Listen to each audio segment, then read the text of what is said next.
Welcome to SHOT Show 2023. I'm Darren Lasorte, Director of Government Relations with NSSF, and I'm here with Blake Miguez, who's a representative in Louisiana. We just awarded him State Legislator of the Year for 2022 at the show. We're here at Lipsy's booth. I want to talk to Blake because he is a unicorn in the legislature and legislators around the country because he is a world champion pistol shooter. He just finished 5th in the world championship this year, and you helped win the silver medal for the USA US shooting team. So he's a member of the U.S. shooting team. So, Blake, when you are in the legislature, are you seen as the resource for other legislators on our issues? Yeah, being a former world and national champion shooter, being a current member of the USA shooting team, when I got elected to the legislature, all the folks immediately looked at me as a subject matter expert. It gave me a real opportunity to not only advocate for our industry, but advocate for what our founding fathers desire for our country, our God-given constitutional rights of self-defense, our ability to have a firearm to protect ourselves and our loved ones. And how do you have a firearm and protect yourselves if there's no industry to provide those firearms and ammunition to you?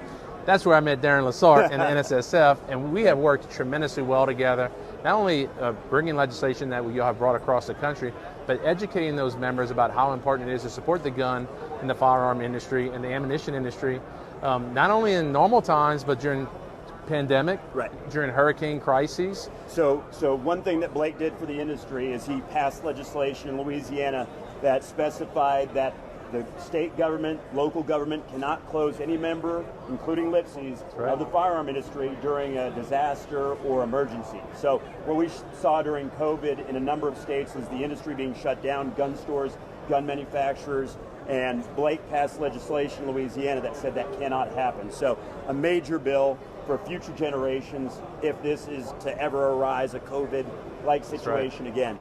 We passed Blake's bill in 2021. The FIND Act. Yeah, the FIND Act, and the governor vetoed that. That's right. So what are we going to do to change things in Louisiana so that we can get that signed? I think it's an educational process. We continue to educate members and get folks involved in it and show them how important it is to protect the industry so we can protect their ability to get a firearm so they can have those self-defense rights. In Louisiana, the political climate's changed. We will be getting a new governor. Don't know who that'll be yet, but I'm praying to be someone that'll be, take this legislation and sort of run with it. The first year that we go into the new term, we can pass that legislation. But look, the industry is continuously under attack. Now, you can understand if someone doesn't pay their bills or they're not a good business, then obviously a bank shouldn't do business with them. But the instances that we saw is they were basically saying if you sell firearms or ammunition, or you don't adopt a certain policy like not allowing a 18, 19, or 20-year-old to buy a hunting rifle, or if you don't adopt a policy that says you can have a magazine that's no more than 10 rounds that you sell, they say, you know what? We're going to kick you out of the bank, we're calling you a loan, and we're not going to process your payments anymore. That is purely discrimination against the gun industry. And if there's ever a special class of industry that we need to protect, it's the gun and firearm industry because, like I said, look, Louisiana, we believe in our guns, and we saw it tested on the ballot. Over a supermajority of the folks in Louisiana are pro-gun, and we want policies that represent that. And you know what? In the legislature, they elect us to be their voices in Baton Rouge and to determine policy.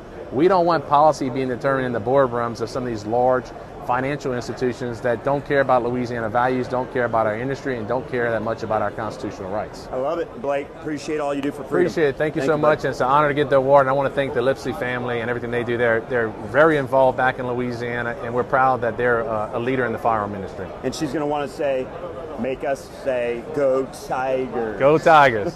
Take care. Thanks. Thank you.